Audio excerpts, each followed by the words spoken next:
mwancho morigeria mwaziri hotenete ewizara y'oburendi bw'ime yense Kipchumba Murkomen niko bono aenekeire abakenya oburendi bw'isaine hase bono oboriki bw'abanyanyimbo abange abo barache kweneke oburendi chinsemo ao imensi ya Kenya kao kwanekero kyomwega ase skuru ya Kagari ime ya Embu omochiri abarai bari bagoteba buna mbachie kubeka oburendi kwebekera oburendi abanyene hase okoriga ebyombe by'abasae nakoba emeremo okureire engane iyo nabono gotebe serikali tari gochigwanjira ebyombe by'ubusari kwenekia ubusagani imense.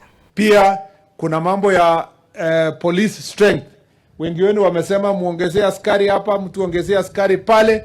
Mimi nataka niwahakikishie ya kwamba tutaongeza hao askari kwa sababu rais alitupatia ruhusa mwaka jana tukarecruit polisi 10,000 na sasa wanafusu kwa mwezi moja.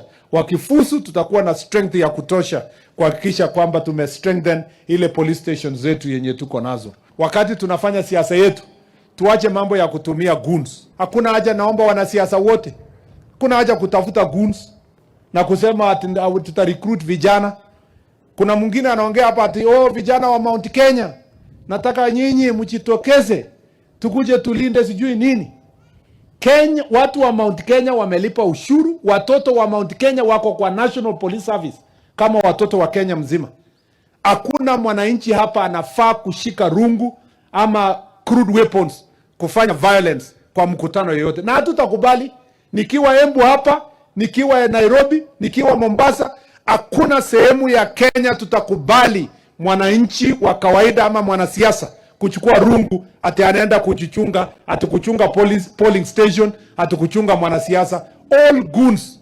Na Inspector General of Police Douglas Kanja ameanza kazi tayari, na napongeza National Police Service kwa sababu ile mikutano imefanyika the last 2 weekends. Sijaona goon yoyote akilete